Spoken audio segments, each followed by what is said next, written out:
অনেকেই বলে যে 5ই আগস্ট জনগণ রায় দিয়ে দিয়েছে, যে 5ই আগস্ট এই সরকারের ম্যান্ডেট দিয়ে দিয়েছে। এইটা তো আপনার কোনো কথা না, এটা আপনার একটা কুযুক্তি যে 5ই আগস্ট জনগণ আমাদের রায় দিয়ে দিয়েছে আমরা ক্ষমতায় থাকবো। আরে ভাই, ভোটে আসেন, ভোটে আসতে সমস্যা কোথায়? ভয়ের কি কারণ কি? আর বিএনপি কিন্তু বলে নাই কোথাও যে আগামীকালই আমাদের ভোট দিয়ে দেন। বিএনপি বলছে একটা নির্বাচনী রোডম্যাপ। তো সবকিছু মিলে আমার কাছে যেটা মনে হচ্ছে যে উম, এই সরকারের উপর আওয়ামী লীগের ভূত ভর করেছে। এই এই শেখ হাসিনার আমলে, ফেসিবাদের আমলে আমরা দেখেছি একটা কথা, বেশি উন্নয়ন কম গণতন্ত্র। এবং আওয়ামী লীগের লোকজন বলতো যে এই শেখ হাসিনাকে 2041 পর্যন্ত রাখতে হবে, 2045 পর্যন্ত রাখতে হবে, এই সেই অমুক তমুক, নির্বাচনের দরকার নাই, পদ্মা সেতু হচ্ছে, মেট্রো রেল হচ্ছে। এরাও একই ধরনের কথাবার্তা বলা শুরু করেছে যে নির্বাচনের দরকার কি, এরা 5 বছর এই সরকার থাক, আজীবন ডক্টর ইউনূস থাক। তাহলে আপনারা যে নতুন বন্দোবস্তের কিন্তু কথা বলছেন, সরকারের পক্ষ থেকে কিন্তু এরকম দাবি কেউ করেনি। সরকারের মানে দায়িত্বশীল যারা তারা আছে বলছে, আপনি তারা কিন্তু আপনি কেউ বললেন, বলেনি যে আমরা থাকতে চাই, তারা বলেছে এবং এই যে সরাসরি আপনি যে বললেন, এই যে স্বরাষ্ট্র উপদেষ্টা বলেছে, জনগণ বলেছে। জনগণ জনগণ বলে এরকম। শেখ হুম। হাসিনাও তো ওইভাবেই বলতেন যে দেশের জনগণ চায়। শেখ হাসিনা কি কোনোদিন বলেছে যে আমাকে 2041 পর্যন্ত রাখো? দেখাইতে হ্যাঁ, পারবেন? বলেছে বলেছে বলেছে তাই বলেছে বলেছে যে সে। আমি আমি ক্ষমতা চাই, বলেছে আমি ঠিক ক্ষমতা আছে, চাই। বলেছে। হ্যাঁ, আমি না না, ক্ষমতা চাই। আপনার আমি পাওয়ার আমি চাই, আমি আমি আমি আর কিছু ক্ষমতা চাই না, থাকতে আমি চাই, ক্ষমতা চাই, এটা দেশের বলেছে। উন্নয়ন করতে চাই। বলেছে। ক্ষমতায় যাওয়ার জন্য দায়িত্বের রাজনীতি জায়গাটা সবাই হাসিনের করে, কথার কিন্তু সাথে এদের কথাকে মিলে না মিলাইলে সুন্দর হবে। না না, না, এটা ঠিক। শেখ হ্যাঁ হাসিনা কোথাও বলেছেন যে 2041 পর্যন্ত আমাকে রাখেন? হ্যাঁ, এটা বহুবার বলেছে বলেছে। ওবায়দুল কাদের। তার নেতারা তো বহুবার বলেছে। হ্যাঁ, শেখ হাসিনা বলেছে আমি শেখ হাসিনা ক্ষমতায় নিজেই থাকতে তো বলছে চাই। যে আমি আর কিছু চাই না, আমি পাওয়ার চাই। এটা তো সে না না, নিজেও বলেছে। সেইটা তো পলিটিক্যাল পার্টি হিসাবে তো উনি চাইবেনই, কিন্তু উনি তো বলেন নাই যে আমাকে নির্বাচন ছাড়া 2041 পর্যন্ত রাখো। উনি তো প্রধানমন্ত্রী ওনাদের কোন কোন নির্বাচন কোন করেছেন। দেশের প্রধানমন্ত্রী বা পৃথিবীর কোন দেশের প্রধানমন্ত্রী এরকম হ্যাঁ, শুনুন, প্রধানমন্ত্রী থাকা অবস্থায় বলেছে যে আমি আর না না, কিছু চাই না, শুনুন, আমি পাওয়ার চাই? শুনেন, উনি শেখ হাসিনার কথাবার্তা আর বর্তমান সরকারের যারা লোকজন কথাবার্তা একই স্টাইলের। শেখ আচ্ছা। হাসিনা বলতে উন্নয়ন দরকার, গণতন্ত্র বেশি দরকার নাই। এই এদের যে তোষামোদকারী ছিল শেখ হাসিনার, এরা সোশ্যাল মিডিয়ায় বলে বেরিয়েছে আগে উন্নয়ন পরে গণতন্ত্র। রাতের ভোট নিয়ে তো তাদের কোনো মাথা ব্যথা ছিল না। একই অবস্থা এই সরকারের। এই আপনি স্বরাষ্ট্র উপদেষ্টা কিভাবে বলে যায় জনগণ চায় যে আরো 5 বছর থাকবে? সে কি ইলেক্টেড বাই পিপল? সে কি জনগণের দ্বারা নির্বাচিত? তার কোনো ম্যান্ডেট আছে? কালকেই তো যদি সে উল্টা পাল্টা কথা বলে, তাকে এই এই ঘাড় ধরে উপদেষ্টার পদ থেকে সরাই দিবে। আগের উপদেষ্টা সরাই দেয় নাই স্বরাষ্ট্র উপদেষ্টাকে এই শেখ আমলিক নিয়ে কথা বলার জন্য? এদের তো, আপনি তো নির্বাচিত প্রতিনিধি হইলেও তো তার আপনার একটা স্থায়িত্ব থাকে। আপনাকে যদি আপনি এমপি হন, মন্ত্রী হন, মন্ত্রিত্ব চলে গেলেও আপনি এমপি থাকবেন। আর আপনার এদের তো 2 মিনিটের কোনো নিশ্চয়তা নাই। কালকেই যদি এই সরকার কোনো কারণে তাদের উপর বিরূপ হয়, এনসিপি বিরূপ হয়, তাকে তো সরাই যাবে। এই স্বরাষ্ট্র উপদেষ্টাকে তো বলা উচিত আপনি কি 5 বছর থাকবেন, আগে আপনি আইন শৃঙ্খলা পরিস্থিতি, আপনার পুলিশ প্রশাসন ঠিক করেন। আপনি যে ফরহাদ ভাই বলে গেল যে এই সরকার একটা সার্ভিস দিয়ে গিয়েছে, বেটার সার্ভিস, পলিটিক্যাল পার্টি এসে যদি সার্ভিস নিতে না পারে জনগণ বিরক্ত হবে। এই সরকার কি সার্ভিস দিছে? কয়দিন আগেও তো আমরা দেখলাম এক ছেলে মাথায় গুলি খেয়ে বিনা চিকিৎসায় মারা গেছে। আমরা তো এগুলো আওয়ামী লীগ বিএনপির আমলে দেখেছি যে বিনা চিকিৎসায় মারা যাচ্ছে, চিকিৎসা পাচ্ছে না সরকার, বারবার বলছে যে আমরা সহায়তা দিব, যায় না। এই আপনার না 1 মিলিয়ন না কত, 100 কোটি টাকার না একটা কি বাজেট হলো জুলাই ফাউন্ডেশনের? তো ওই ওই টাকা কই? ওই ছাত্র চিকিৎসা, ওই ছেলের চিকিৎসা পায় না কেন? ও তো ওর ওর ভাই তো বলছে সে জুলাই ফাউন্ডেশনে গিয়েছিল, সে পায় নাই। এখন যদি সে চিকিৎসা পাওয়ার মতো যোগ্য না হয়, সেটাও তো বলে নাই যে সে ভুয়া, বানোয়াট। সে তো দাবি করছে সে গুলি খেয়ে মারা গিয়েছে। এরকম আপনি অজস্র লোক পাবেন। কিছুদিন আগে আপনি দেখবেন স্বরাষ্ট্রমন্ত্রী লুৎফুজ্জামান বাবরের একটা ভিডিও দেখলাম, সে ঈদের আগে পাঞ্জাবি দিতে গেছে পরে হাসপাতালে, তার উপর লোকজন ঝাঁপাই পড়ছে যে হুম। আপনারা ওই ওই কথা সারা বছর থাকেন না।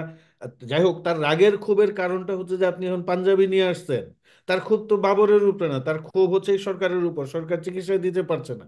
তাইলে পরে আপনি বেটার সার্ভিসটা পাইলেন কোথায়? আপনি তো এখানে তো আমরা তো 5ই আগস্টের পরে আশাবাদী ছিলাম টোটাল সিস্টেম বদলে যাবে। সিস্টেম বদলেছে আপনার। চাঁদাবাজি, এই দখল তো চলছে। বিএনপি করছে, বিএনপি যেখানে পারছে না সেখানে এনসিপি করছে, জামাত করছে। কয়দিন আগেও তো দেখলাম কুমিল্লায় ইসলামী ব্যাংকের এক কর্মকর্তাকে চাঁদা দেয় নাই দেখে শিবিরের লোকজন পিটাইছে। তা আপনি এগুলা বন্ধ করেন, তাইলে না আপনি বুঝবেন যে আপনি 5 বছর থাকতে চান। আর আপনি জনগণের কথা বলে দিচ্ছেন, আপনি কি? আপনি জনগণের তো লোক না। এবং আপনারা যেটা অনেকেই বলে যে 5ই আগস্ট জনগণ রায় দিয়ে দিয়েছে, যে 5ই আগস্ট এই সরকারের ম্যান্ডেট দিয়ে দিয়েছে, এইটা তো আপনার কোনো কথা না, এটা আপনার একটা কুযুক্তি যে 5ই আগস্ট জনগণ আমাদের রায় দিয়ে দিয়েছে আমরা ক্ষমতায় থাকবো। আরে ভাই, ভোটে আসেন, ভোটে আসতে সমস্যা কোথায়? ভয়ের কি কারণ কি? আর বিএনপি কিন্তু বলে নাই কোথাও যে আগামীকালই আমাদের ভোট দিয়ে দেন। বিএনপি বলছে একটা নির্বাচনী রোডম্যাপ। তারা আগস্টের পর থেকেই বলা শুরু করেছে আমাদেরকে একটা নির্বাচনী রোডম্যাপ দেন। তারা হুম। বলে নাই আগস্ট মাসে যে ডিসেম্বরে নির্বাচন দেন, 2024-এ নির্বাচন দিতে হবে, 25-এ নির্বাচন দিতে হবে। তারা চাচ্ছে একটা সুষ্ঠু পরিকল্পনা। আপনার তো কোনো পরিকল্পনাই নাই, এবং আপনি এই সংস্কার টংস্কারের কথা টথা বলে কোথায় আপনার আওয়ামী লীগের বিচার কোথায়? আওয়ামী লীগের যারা দল হিসাবে, এই সরকার দল হিসাবে আওয়ামী লীগের গণহত্যার বিচারের সুযোগ রহিত করে দিয়েছে। এই ট্রাইব্যুনাল অধ্যাদেশ সংশোধনীতে সেই প্রস্তাব ছিল, সেইখানে বাতিল করে দেওয়া হয়েছে। এবং এখানে তো বাতাসে ঘুরে বেড়াচ্ছে 2-3 জন উপদেষ্টা এর সঙ্গে জড়িত। তারা চায় না দল হিসাবে আওয়ামী লীগের বিচার হোক। এ কি আজগুবি কথাবার্তা? সারা পৃথিবীতেই তো গণহত্যার জন্য আপনার, এই জার্মানিতে নাৎসিদের বিচার হয়েছে না? আপনার ওই আফ্রিকায় বিভিন্ন রাজনৈতিক দলই, রুয়ান্ডায় ওখানে হয় নাই, দলেরও বিচার হয়েছে, ব্যক্তিরও বিচার হয়েছে। আপনি বাংলাদেশে দলের বিচার করতে পারবেন না, এই সরকার সেটা বাতিল করে দিয়েছে। আমার কাছে মনে হচ্ছে যে বিনিয়োগ সম্মেলন নামে যেটা করা হচ্ছে, আপনি যদি এখন ভাই যেটা বললেন, পলাশ ভাই যেটা বললেন যে এই সরকারকে সবাই সমর্থন দিয়ে যাচ্ছে, বিএনপি সমর্থন দিচ্ছে, হুম। অন্যান্য রাজনৈতিক দল সমর্থন দিচ্ছে, আমরা সমর্থন দিচ্ছি। আমরা এই সরকারকে সমর্থন দিচ্ছি কৌশলগত কারণে। কারণ এই সরকারকে টিকায় রাখতে হবে। আপনি যদি বাংলাদেশে একটা একটা স্মুথ পলিটিক্যাল ট্রানজিশন চান, আমরা যেটা বলছি নির্বাচনের মাধ্যমে একটা রাজনৈতিক দল ক্ষমতায় আসবে, তারা সব সময় জবাবদিহিতার মুখোমুখি হবে, তাদেরকে আমরা প্রশ্ন করবো যে আপনি এই কাজটা করেন নাই কেন। ওই অবস্থায় উত্তরণের জন্য কিন্তু আপনার এই সরকারের স্থায়িত্ব দরকার। এই সরকারকে টিকায় রাখতে হবে। সবাই সমর্থন দিচ্ছে, কিন্তু এই সরকারের কাজে কর্মে আমি কোনো গতিশীলতা দেখি না। আপনি সংস্কারের কথাবার্তা বলছেন, এই সংস্কারের একটা মানে আলাপ শুরু হয়ে গেছে বাংলাদেশে, কিন্তু কাজের কাজ কিছুই তার মানে করছেন এই না। এই গত কয়েকদিনে যে এত কিছু, চায়না যাওয়া, তারপরে থাইল্যান্ডে যাওয়া, এই এত কিছু অর্জন, এত বিনিয়োগের আশ্বাস, এত কিছুকে আপনি ওরকম ভাবে দেখতে চাচ্ছেন না। এবং না, আহ, ডক্টর ইউনূসের ব্যক্তিগত আগেকার আগেকার কৃতিত্ব। যত সরকার আগেকার যত সরকারগুলি এসেছিল, নির্বাচিত সরকার, তাদের ওই একই সময়ের মধ্যে যেসব অর্জন ছিল তার মধ্যে কি আপনি কম্পেয়ার করবার কোনো সুযোগ দেখেন কিনা? আর দ্বিতীয়ত হলো, বিএনপির মহাসচিব যে প্রথমত এদের আশ্বাসটা মধ্যে দিল, কোনো প্রতিশ্রুতি দিল, কম্পেয়ার, এটি কতটা বাস্তবায়নযোগ্য বলে, কতটা বাস্তবমুখী আর কতটা আমি বাস্তবায়নযোগ্য এটা বলে মনে আমি করেন? আমি এই সরকারের সঙ্গে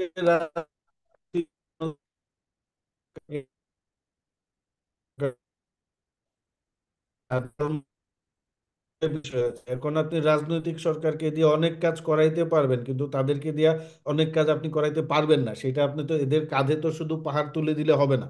সেই পাহাড় বহন করার সক্ষমতা তাদের আছে কিনা সেটা আমাদের ভাবতে হবে। তবে এই সরকারে আমি দুইটা ডিভিশন করি। একটা হচ্ছে ডক্টর ইউনূস, ব্যক্তি ডক্টর ইউনূস, প্রধান উপদেষ্টা doctor Yunus, and rest of the government. Exactly. এই সরকারটা আমি কি বলি, এই সরকারের যত পারফরমেন্স আছে, যত কৃতিত্ব আছে ডক্টর ইউনূসের। এই এই আওয়ামী লীগের বিরুদ্ধে যে গণহত্যার যে তদন্ত, এই তদন্তে সব উপদেষ্টাই তো বিরোধিতা করছে। আমরা তো সেটা গণমাধ্যমে দেখেছি। একমাত্র ডক্টর ইউনূসের ঐকান্তিক এবং ব্যক্তিগত ইচ্ছে জাতিসংঘের মাধ্যমে এটা করা হয়েছে। উপদেষ্টারা এটা বিরোধিতা করেছিল, আপনি জিজ্ঞেস করেন উপদেষ্টা পরিষদের মিটিং এ উপদেষ্টারা বিরোধিতা করেছিল কিনা। তারা এটা বিরোধিতা করেছে, বলছে সে এই আওয়ামী লীগের এবং শেখ হাসিনার এইসব তদন্ত জাতিসংঘকে দিয়ে করানো যাবে না। ডক্টর ইউনূসের ব্যক্তিগত ঐকান্তিক ইচ্ছা এগুলা করছে। চীনের সঙ্গে সফর, এই যে যুক্তরাষ্ট্রের শুল্ক ছাড় স্থগিত, বা মহাসচিবের বাংলাদেশে এসে ঘুরে যাওয়া, সবকিছু আমি মনে করি ডক্টর ইউনূসের ব্যক্তিগত ক্যারিশমা, তার যে ব্যক্তিগত কৃতিত্ব। এবং উনি কিন্তু বারবার বলছেন যে উনি ডিসেম্বর থেকে জুনের মধ্যে নির্বাচন দিয়ে দিবেন। এটা গতকাল না আজকেও বলেছেন। নতুন নতুন মানুষদেরকে আনছেন উনি, তাদের কাছে দায়িত্ব দিচ্ছেন, তারাও তো নতুন নতুন চমক দেখাচ্ছে। আশিক চৌধুরীর আপনি যদি না, না, দেখেন। হ্যাঁ। ধরেন আপনি এটা তো কোনো চমকের কিছু না। একটা বাংলাদেশে বোর্ড অফ ইনভেস্টমেন্ট থাকবে, তারা এই কাজগুলো করবে, বিনিয়োগ আনার জন্য তারা বিভিন্ন লোকজনদেরকে ডাকবে, এটাই তো স্বাভাবিক। হুম। আমাদের দেশের সমস্যাটা হচ্ছে কি, আমাদের মানুষজন, রাজনীতিবিদ, আমরা এত পচে গলে গেছি। একটা রাষ্ট্র পরিচালনার যে রুটিন ওয়ার্ক, সেটা হুম। দেখলে আমরা বলি যে এত বিশাল কাজ হয়ে গিয়েছে। ধরেন শেখ কিন্তু হাসিনা আমরা ওই পদ্মা কারণ সেতু হলো আমরা রুটিন ওয়ার্ক গুলি রুটিন মাফিক না দেখতে দেখতে এখন অবাক হওয়াটাই স্বাভাবিক। কারণ এর আগে দেখিনি তো আমরা। পদ্মা সেতু করেছে। হ্যাঁ। কোথায় দেখেন নাই বাংলাদেশে এর আগে উন্নয়ন হচ্ছে না? এর এখন আগে উন্নয়ন বিষয়টা হচ্ছে করেছেন কিন্তু পদ্মা আমরা সেতু শুধুমাত্র করছে, এটা একটা প্রধানমন্ত্রী রুটিন কাজ, প্রধান। একটা এগুলোতে শুধুমাত্র প্রধানমন্ত্রীর তোষামোদী খোশামোদী ছাড়া কিছুই দেখিনি, দেখেছি ডেফিনেটলি হয়েছে, প্রতি বছরই হয়েছে। ধরেন আপনার যমুনা সেতু খালেদা জিয়ার আমলে হয়েছে না, ওই আমলে বাংলাদেশের একটা সেটা মেজর, বহু আগের কথা। সেই সেইটা নিয়ে বিএনপিও তো হাউকাও করে নাই, প্রচারণাও করে নাই। এখন যেহেতু আওয়ামী লীগের একটা প্রপাগান্ডা মেশিন ছিল, তারা এই পদ্মা সেতুকে বিশাল বড় করে দেখাইছে, আরে ভাই এই রোডঘাট করা, ব্রিজ করা, কালভার্ট করা, মেট্রো রেল করা, এগুলো একটা রাষ্ট্রের কাজ, রুটিন ওয়ার্ক। আপনার হেলথ ফেসিলিটিস দেওয়া, শিক্ষা খাতে সেবা দেওয়া, জনগণকে সেবা দেওয়া, নিরাপত্তা দেওয়া, এই জন্যই রাষ্ট্র গঠিত হয়েছে এবং এই জন্যই ওদেরকে নির্বাচিত করা হয়েছে। এই কাজটা তাদের কাজ। বাংলাদেশে যেহেতু এই কাজটা রাজনৈতিক দলগুলো করে নাই ইতোপূর্বে, বিশেষ করে কয়েকটা দল, আমরা মনে করতেছি আরে একটা বিশাল বিনিয়োগ সম্মেলন করছে, এটাই তো করা স্বাভাবিক, এই জন্যই তো তাকে নেওয়া হয়েছে। এখানে হুম, তো সে বসে চা খাবে, আড্ডা দিবে, মিটিং করবে, এই জন্য তো আসে নাই। রুটিন কাজ নিয়ে হাউকাউ করার কিছু নাই। তবে আমি মনে করি যে এটা ভালো কাজ হয়েছে নিঃসন্দেহে। এটা আমাদের এসে একটা দেশে ইতিবাচক ভূমিকা রাখবে, আমি সেটা আশা করি। বিনিয়োগকারীরা আসবে, বিনিয়োগকারীরা সারা বছরই আসে। আপনি যদি হুম, তাদের জন্য ভালো প্যাকেজ দেন, বিনিয়োগের যদি ভালো পরিবেশ থাকে, আপনি সম্মেলন না করলেও আসবে। আর হুম, আপনার যদি কোনো ভালো প্যাকেজ না থাকে, পরিবেশ না থাকে, আপনি হাজার হাজার, এই শেখ হাসিনার আমলে রোড শো করতে না যুক্তরাষ্ট্রে গিয়া, এই হুম, বিদেশ থেকে টাকা আনার জন্য কিছু হইছে, পাইছে কিছু? কারণ সবাই জানতো যে এটা চোরের, এখানে যাওয়া যাবে না। আর আমি শেষ করছি, আপনি যেটা বললেন যে প্রশ্নটা নিয়ে, যে বিএনপি কিছু প্রতিশ্রুতি দিয়েছে, সেটা বাস্তবায়নযোগ্য কিনা, যেটা যে মির্জা পাশাপাশি ফখরুল আরেকটা বলছেন। প্রশ্ন রাখছি, বাংলাদেশের নাম একটু বললেন, পরিবর্তন। এই প্রশ্নটা পরে করেন, আমি ভুলে যেতে পারি। আচ্ছা, হ্যাঁ, আচ্ছা। হুম। হ্যাঁ। তো যেটা হচ্ছে যে আমার কাছে মনে হয়েছে এটা অবশ্যই এটা জরুরি। বাংলাদেশে এখন আপনি সংস্কার টংস্কার হাবি জাবি বিশাল কিছু করতে পারবেন, আপনি অনেক 10 বিলিয়ন ডলারের বিনিয়োগ আনতে পারবেন, 1000 বিলিয়ন ডলারের বিনিয়োগ আনতে পারবেন। আপনাকে দেখতে হবে সেই বিনিয়োগটা কর্মসংস্থান সৃষ্টি করে কিনা। হুম, বাংলাদেশে এই মুহূর্তে বেকারত্ব, তরুণদের, কর্মক্ষম তরুণদের সংখ্যা বেশি, তাদেরকে আপনার লেবার মার্কেটে ঢুকাইতে হবে। এটা খুবই গুরুত্বপূর্ণ, যে এটা বিএনপি বলেছে যে তারা 1 কোটি মানুষকে ঢুকাবে। এবং আমি মনে করি এটা তাদের নিজস্ব কিছু পরিকল্পনা আছে, হয়তোবা এখনই সেটা বলা ঠিক হবে না। তারা তাদের দলের পক্ষ থেকে বিস্তারিত বলবে যে কিভাবে এই 1 কোটি মানুষকে জব মার্কেটে ঢুকাবে বা এমপ্লয় করবে, এটা তাদের পরিকল্পনা আছে আমরা যতটুকু জানি। এবং সেটা যথাসময়ে তারা পরিষ্কার করবে। হুম। এখন এটা সম্ভব কিনা, এটা অতীতের অভিজ্ঞতা বলে সম্ভব। বাংলাদেশে 1991 সালে যখন প্রধানমন্ত্রী হন বেগম খালেদা জিয়া, তখন বাংলাদেশে 250 গার্মেন্টস ছিল সচল। আর উনি যখন ক্ষমতা ছেড়ে চলে যান, তখন বাংলাদেশে 3500 গার্মেন্টস সচল। এই যে আপনি 3250টা গার্মেন্টস উনার আমলে সচল হয়েছে বা চালু হয়েছে নতুন করে, এটা বিশাল একটা সংখ্যক কিন্তু মানুষকে আপনার শ্রম সংস্থানের সুযোগ করে দিয়েছিল। তার মানে বিএনপি রাষ্ট্র পরিচালনায় যখন এসেছে, আরো যদি আমরা পূর্বে যাই, জিয়াউর রহমানের আমলে দেখবেন ওই সময় বাংলাদেশে কিন্তু এই আর শহর কেন্দ্রিক একটা কর্মসংস্থানের প্রক্রিয়া শুরু হয়। মিল ইন্ডাস্ট্রি, কলকারখানার উৎপাদন বেড়ে যায় এই আপনার 71 টু 75 বাকশালের তুলনায়। এবং প্রচুর মানুষ কিন্তু গ্রামীণ অর্থনীতি, কৃষি অর্থনীতি থেকে ছেড়ে শহরে আসা শুরু হয়। এই যে আপনার এনজিওর যে বিকাশ বলেন, বাংলাদেশে ব্র্যাকের যে বিকাশ বলেন, একটা বিশাল মহিরুহে পরিণত হয়েছে। প্রশিকার কথা বলেন, এই গ্রামীণ ব্যাংকের কথা বলেন, এই গ্রামীণ ব্যাংকের ক্ষুদ্র ঋণের প্রকল্প নিয়ে ডক্টর ইউনূস কিন্তু ওই সময় জিয়াউর রহমান সরকারের সঙ্গে আলোচনা করেছিলেন। এবং সেই সময় জিয়াউর রহমান এগুলাকে সুযোগ সুবিধা দিয়েছেন, এনজিওর বিকাশ ঘটেছিল। ওই সময়ে কিন্তু বাংলাদেশে অনেক মানুষের কর্মসংস্থান তৈরি হয়েছিল শহরে এবং গ্রামাঞ্চলে। তাইলে পরে আমরা যদি খালেদা জিয়া, জিয়াউর রহমানের দুইটা আমলের আমরা একটু বিবেচনা করি, দেখি বাংলাদেশে ব্যাপক কর্মসংস্থান সৃষ্টি হয়েছে। ইনশাআল্লাহ আবার যদি বিএনপি ক্ষমতায় আসে, তারাও আরো নতুন কর্মসংস্থান সৃষ্টি করতে পারবে বলে আমরা মনে করি। তাই বিএনপি পারবে না, পারে নাই, এগুলা কথাবার্তা অহেতুক, অপপ্রচার, প্রপাগান্ডা। যে আপনি প্রশ্নটা করেন। জি, আমার আরেকটা প্রশ্ন, গুরুত্বপূর্ণ প্রশ্ন, সেটি হলো যে বাংলাদেশের যে নাম রয়েছে, এই নামটা নিয়ে বহুদিন যাবতীয় কিন্তু বহু পক্ষ থেকে আহ, বিভিন্ন ধরনের আপত্তি এসেছিল যে বাংলাদেশ আসলে গণপ্রজাতন্ত্রী বাংলাদেশ সরকার, people's hmm, republic of Bangladesh. তার মানে জনগণকে প্রজার মতো করে একটা ইঙ্গিত করার একটা গন্ধ আছে সেখানে। সেজন্য বাংলাদেশের নাম বলতে কি, বাংলাদেশ নামটা থাকবে, তার যে ডেফিনেশনটা, এটাকে হয়তো একটু চেঞ্জ করার জন্য বিভিন্ন সময় বিভিন্ন মত এসেছিল, প্রস্তাব এসেছিল। এখন যারা আশরাফ আলী আকনের দল, যেটি ইসলামী আন্দোলন বাংলাদেশ, তারা আজকে একটা প্রস্তাবনা দিয়েছে যে এটির নাম রাখা হোক যে people's welfare state of Bangladesh. হ্যাঁ, বা জনকল্যাণ বা জনগণের কল্যাণের বাংলাদেশ, এরকম একটা প্রস্তাব তারা দিয়েছে। এটির ব্যাপারে আপনার মতামত কি, ছোট্ট করে যদি এক থেকে দেড় লাইনে বলেন, তারপর আমি ওনার কাছে আমি গিয়ে আমি কথা গল্প করে বলে দিচ্ছি। এটা হচ্ছে আমরা যখন স্কুলে পড়তাম তখন আমাদের একটা প্রশ্ন আসতো যে অমুক প্রবন্ধের নামকরণের সার্থকতা আলোচনা করো, বা গল্পের বা কবিতার। এখন এই বাংলাদেশে এরকম একটা নামকরণ নিয়ে বিতর্ক তৈরি হয়েছে যে এটা কি গণপ্রজাতন্ত্রী বাংলাদেশ থাকবে নাকি থাকবে না। এটা এই যে সংস্কারের, যেটা বাংলাদেশের সংস্কার নিয়ে আলাপ হয়েছে, এবং সেখানে রাষ্ট্রের নাম পরিবর্তনের একটা আলাপ শুরু হয়েছে। আমি মনে করি এটা অহৈতুক, এটা অগ্রহণযোগ্য, অহেতুক। হুম, এখন আপনার কাজ হচ্ছে আপনার রাষ্ট্রের এমন একটা চরিত্র তৈরি করা যে এই রাষ্ট্র আপনাকে প্রপার সেবা বা সার্ভিস দিতে পারছে কিনা।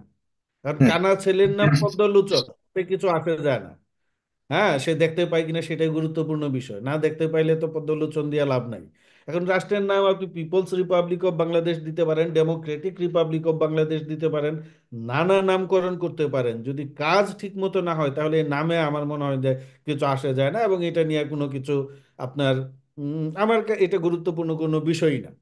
আমার কাছে এটা রাষ্ট্রের নাম পরিবর্তন, এটা একটা অহেতুক আলোচনা, অপ্রয়োজনীয় আলোচনা। আমাদের যেটা করা উচিত, রাষ্ট্রের সংস্কারের কথাবার্তা বলা হচ্ছে, জনগণকে কিভাবে ক্ষমতায়িত করা যায়, রাজনৈতিক দলগুলা কিভাবে আরো স্বচ্ছ হতে বাধ্য হবে, তাদের মধ্যে কিভাবে আরো গণতান্ত্রিক আচরণ বাড়ানো যায়, এইগুলা নিয়ে আমাদের কথাবার্তা বলা উচিত। কারণ যারা রাষ্ট্র পরিচালনা করবে সেই রাজনৈতিক দলগুলো যদি গণতান্ত্রিক হয়, স্বচ্ছ হয়। আমি আমি বিশ্বাস করছি এনসিপি হুম, নতুন দল, আমরা খুব আশাবাদী ছিলাম যে এনসিপি নতুন দিনের রাজনীতি শুরু করবে। এখন হুম, এনসিপির আর্থিক সংস্থান নিয়ে দলের নেতারা বলছেন কৌশলগত কারণে তারা তাদের নাম বলবেন না। কিরে ভাই, নাম বলবেন না কেন? এখন তো আওয়ামী লীগ নাই। যখন আওয়ামী লীগ ক্ষমতায় ছিল, বিরোধী দলকে ফাইন্যান্স করলে টুপ করে ডিজিএফআই, এনএসআই, র্যাব এসে ধরে নিয়ে যায় পিটাইতে। এখন তো কেউ পিটাবে না। আপনি কার কাছ থেকে টাকা নিচ্ছেন বলেন, আপনি আপনি হুম, আপনি আপনি স্বচ্ছ থাকেন। তার মানে কি আপনি এমন কারো কাছ থেকে টাকা নিচ্ছেন যার নাম আপনি বলতে চাচ্ছেন না? এটা হুম। এই এই রাজনৈতিক স্বচ্ছতা যদি আপনি রাজনৈতিক দলগুলোর মধ্যে আনেন, তাহলে আপনার এই নাম টাম দিয়ে কিছু আসা যাবে না। জি, আপনাকে ধন্যবাদ।